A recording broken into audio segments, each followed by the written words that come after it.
מזמור לדוד, אדוני רואי לא אחסר.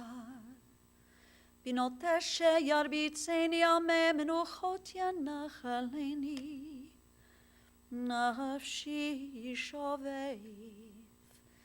ינחני ומגלי צדק למען שמו, גם כי הלך בגצל מוות, לא אירא רע כי אתה עמדי. שבטך ומשענתך המה ינחמוני. תערוך לפני שולחן נגד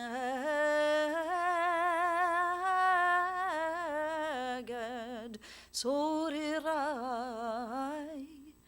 דשנת ושמן ראשי כוסי רוויה, אך טוב וחסד ירדיפוני כל ימי חיי, ושבתי בבית אדוני לאורך ימים.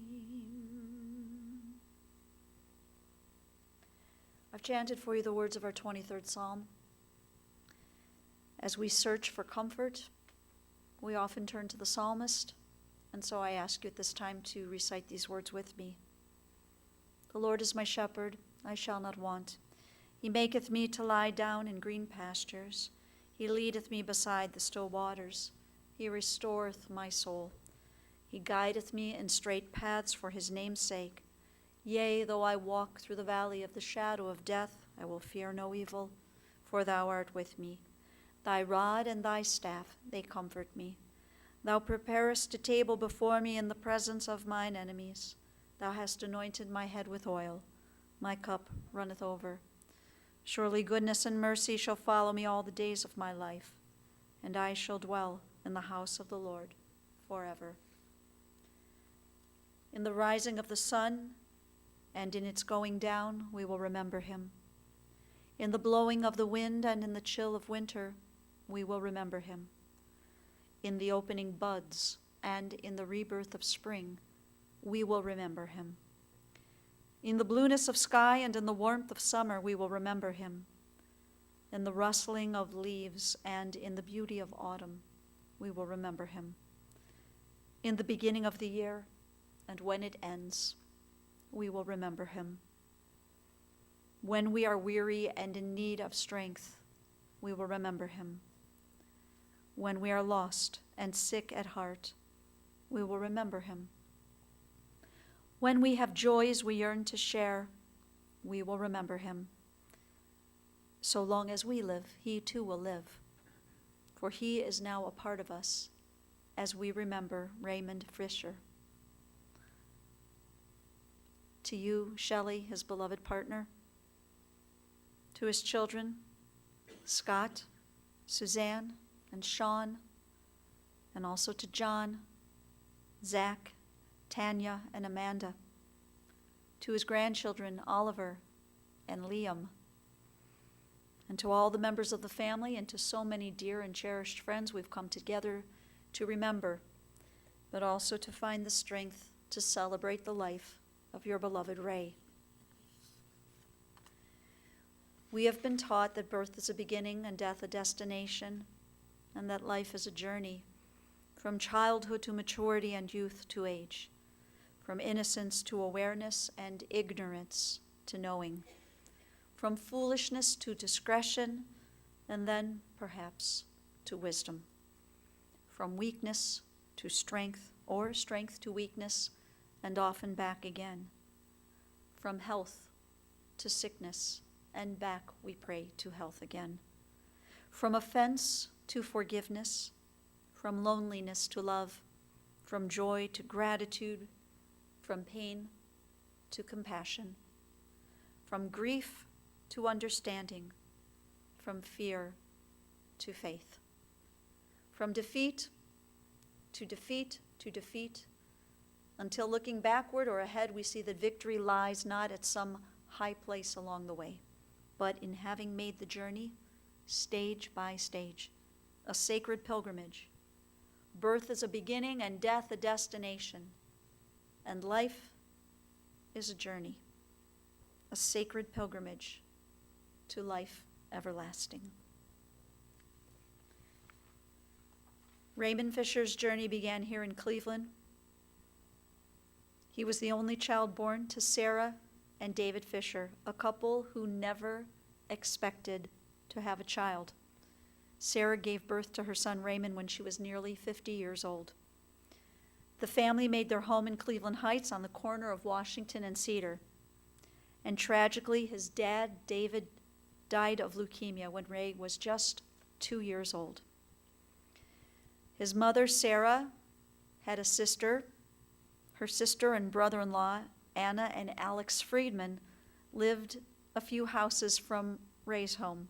And while these two families lived in two separate houses, it was as if they were sheltered beneath one roof. Anna and Alex's son, Dick, who was 11 years older than Ray, became Ray's big brother.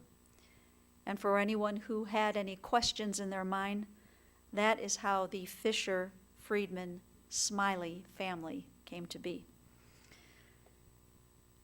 He attended Cleveland Heights High School, where he was an exceptional athlete, played on their baseball team, and in his senior year, he pitched 3 no-hitters.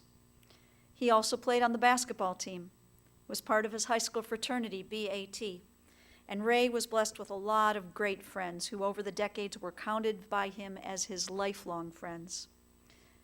After his graduation from high school, he matriculated to The Ohio State University, where he studied business and was active in the fraternity SAMI.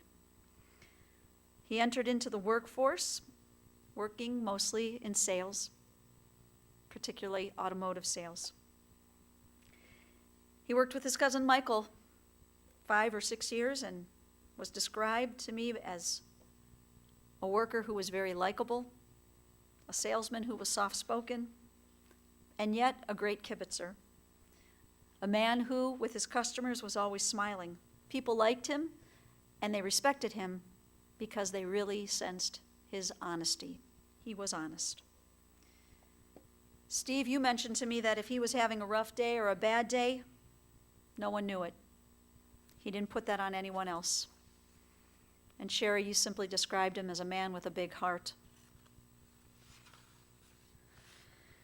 Ray will tell you that his meeting of Marilyn Bloomberg was nothing shy of a miracle. Meeting Marilyn Bloomberg, according to Ray, changed his life.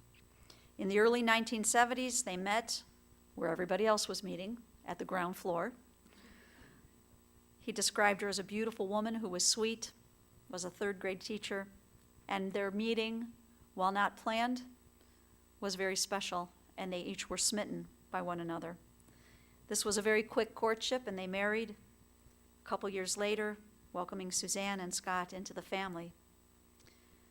But Marilyn was diagnosed with breast cancer, and which should have been a much longer time together, the marriage endured 18 years until the time of her passing. Together, as a couple, as a family, they enjoyed vacations, visiting the Bahamas and Florida, California and Vegas. Sometimes it was just little weekend trips to Ogle Bay and other places. The parents together loved attending their kids' events, especially sporting events. And Saturday nights were date nights, usually spent with friends. They made their home in Beechwood on Glen Hill Drive. And how about this? About 8 houses away lived the Friedman family. And so with Marilyn's passing, he was now a single dad raising teenagers. Suzanne, you said growing up you were more of a mama's girl. But once you graduated from college, the father-daughter bond grew stronger. He was a shopper. He loved to shop. This was a shared passion of yours. You recall those annual trips to Atlantic City, not so much to gamble with your dad, but to hit up the outlet malls. And he taught you so many valuable life lessons. You shared with me that he taught you how to be strong, and how to get through life with a smile. Scott, as a kid, you said that everything seemed to revolve around sports. Your dad was the one who got you to every practice and every game, and he was in the stands for every one of those games. Sometimes he demonstrated tough love, but you said it helped to make you into a man. He was always there for you. And as you grew into adulthood, you came to realize that he was not only your father, but more like a best friend.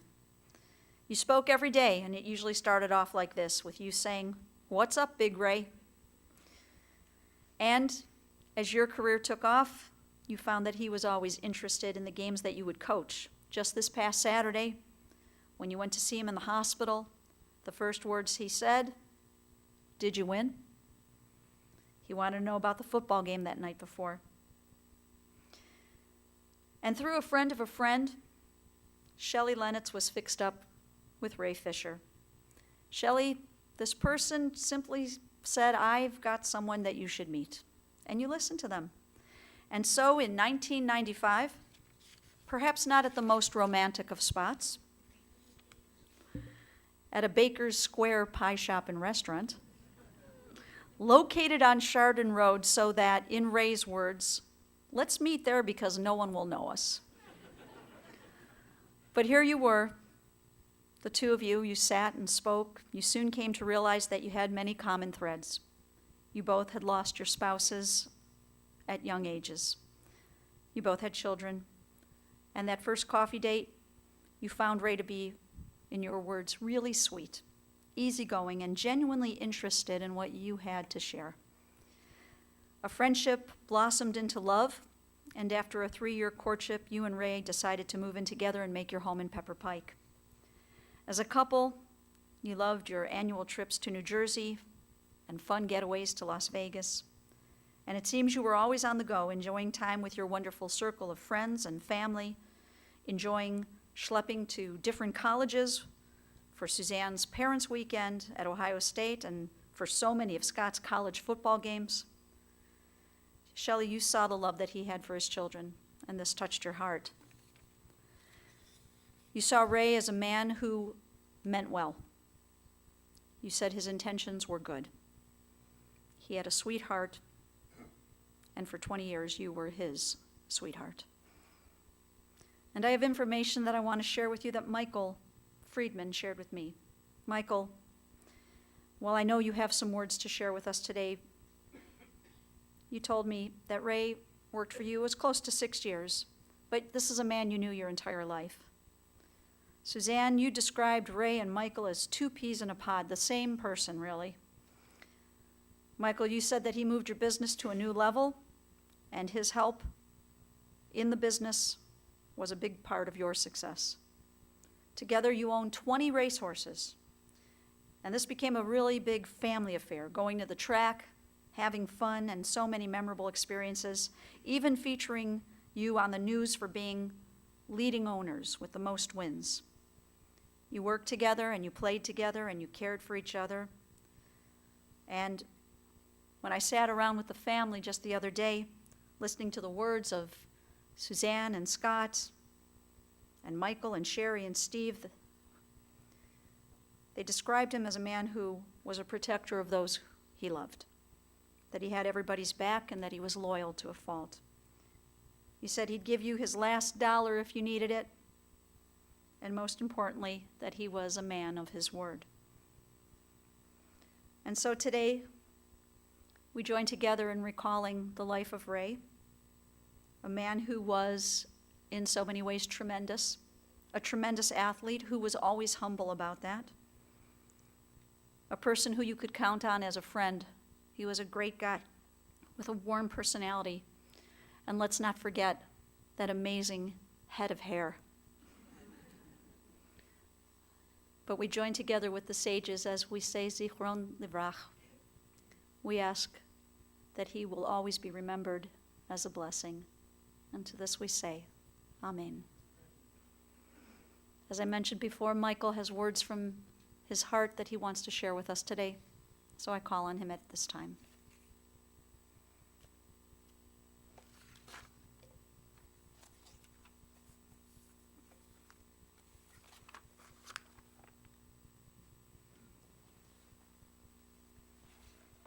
That was beautiful. Whew. Well, it's a tough day for all of us here. And I'm up here to tell you what a great man, a great father, a great cousin, great grandfather that Ray Fischer was. Ray was a sweet guy. He always asked how my kids were. He always asked how my mom was doing, how my brother, Gary, and Sherry were doing, and all of our family members. When I told Ray how they were doing, he listened because he cared. Ray lived a very simple life. He didn't need to drive fancy cars. He didn't have to live in the biggest house. He did not have to make $1 million. His family was what was most important to him. As Cantor Sabo told you, Ray and I had a very special, close relationship. I would talk to Ray at least once a week, and if ever I did not touch base with Ray every week or so, he would be worried. He would call me. He wanted to make sure that I was okay. As Cantor Sabo also told you, Ray worked for me in the car business for a long time, 5 or 6 years. Ray was my assistant, and he would take my personal customers on test drives. He'd become friends with them. He'd show them the cars, and then he'd turn the customers back over to me. Ray and I had a great system, and we averaged close to 30 to 40 sales per month. And because of Ray's help, I did become very successful in the car business, and I know I would not be where I am today without Ray's help. I won some trips along the way as well, and I had taken Ray with me. Ray was so fun to be with, easygoing, and he was one of my biggest fans. Less than 2 weeks ago, I went to visit Ray at the hospital, and he was great. He was smiling. He wasn't even in the bed. He was on the couch, sitting in his room. And I'm like, what's going on? When are we going to get you out of here? And he says, hopefully soon. Hopefully soon. So I was talking about it with Shelley, Suzanne, and Scott, reminding me how lucky he was to have them. And, the crazy part of this whole thing was when I went to visit him, like I said, when we all went to visit him, we were expecting him to come home. And it sucks that he never did come home, and it breaks all of our hearts. The day before Ray passed away, I had talked to Ray on the phone. I asked Ray, I said, Ray, how are you doing? And he said, Mike, and like we said before, Ray doesn't complain a lot. He said, Mike, it's not a great day. And I said, what's wrong? He says, I'm feeling a little nauseous. I really haven't eaten a lot today. And I said, well, hopefully tomorrow will be a better day. Hopefully tomorrow will be a better day. I ended the phone call telling him I love him. He says, I love you too, Mike.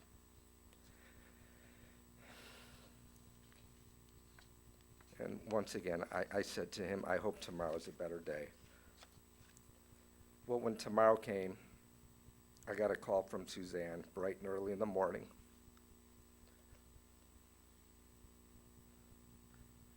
With the news that Ray passed away. And my reaction was, no way.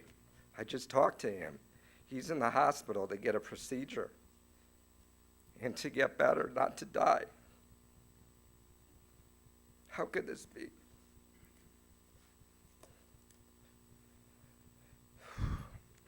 Ray was a young 76-year-old. Like mentioned before, he had a full head of hair. He had all his faculties. He was smart. He knew the players on the Cavs. He knew the players on the Indians. He enjoyed all that stuff. Ray to me was like a big brother, a big cousin.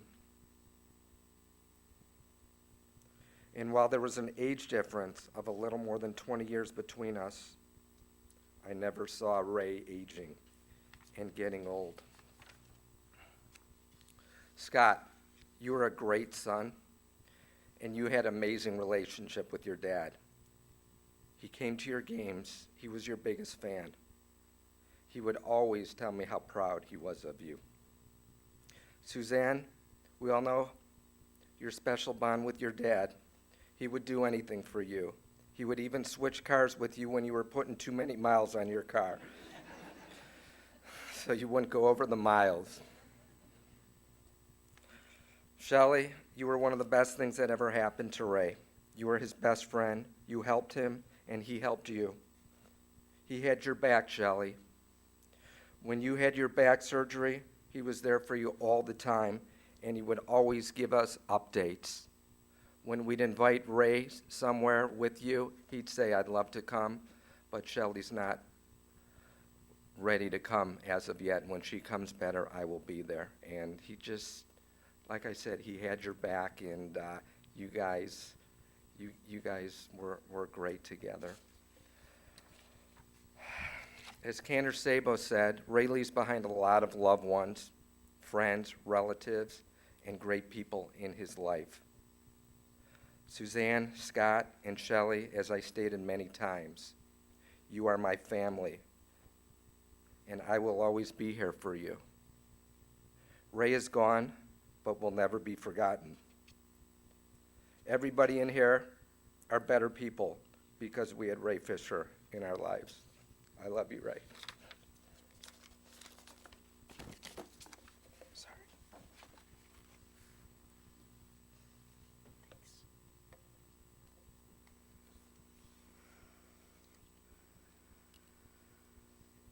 Thanks, Michael. As you're able, I invite you to rise for the memorial prayer, El Maleh Rachamim.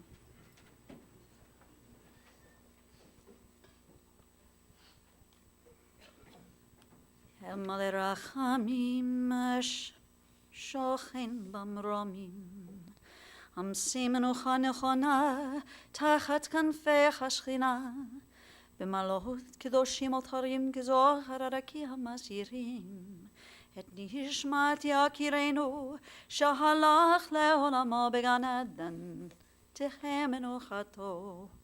Anna b'harachamim astirehu, b'seiter knafech le'olamim, b'titror rachayim et nishmato, Adonai hu nachalato, v'yanuach b'shalom, al mishkavo v'nomar. Amen. O merciful God, who dwells on high, who is full of compassion, grant perfect rest beneath the shelter of your divine presence among the holy and pure, who shine as the brightness of the firmament. To our dear departed Raymond Fischer, who has gone now to his eternal home, may his soul be bound up in the bonds of eternal life, and grant that his memory inspire us to noble and consecrated living. And to this we say, Amen. Please be seated.